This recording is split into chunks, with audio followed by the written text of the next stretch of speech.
Ես մի բան ասեմ վարչական ռեսուրսի չարաշահման հետ կապված, իհարկե այստեղ կա խնդիր են առումով, որ վարչական ռեսուրսի չարաշահման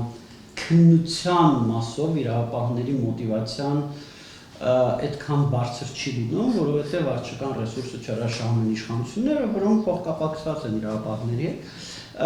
եւ այստեղ պետք է ասեմ, որ մենք տեսնում ենք խնդիրներ, մենք վաղ շաբաթում օրինակ տեսել ենք խնդիր, որ ընտրությունների առաջին օրը կոմունալ ծառայությունը փակցնում էր քաղաքացիական պայմանագիր կուսակցության պաստառները եւ այդ դեպքով քրեական միջև հիմա պայքարում ենք, որ այդ դեպքով քրեական հետապնդում հարուցվի։ Դիմեցինք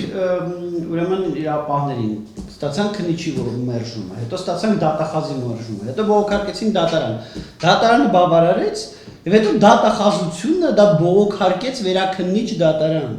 Դատախազությունը ակտիվ պայքարում է, որպեսզի քրեական գործ չհարուցի այն դեպքով, որով կոմունալ ծառայությունը ԿՊ-ի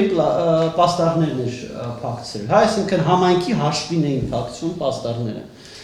Դատախազության այդ ակտիվ պայքարը, այո, մեր համար մտահոգիչ է եւ այո, մենք այստեղ տեսնում ենք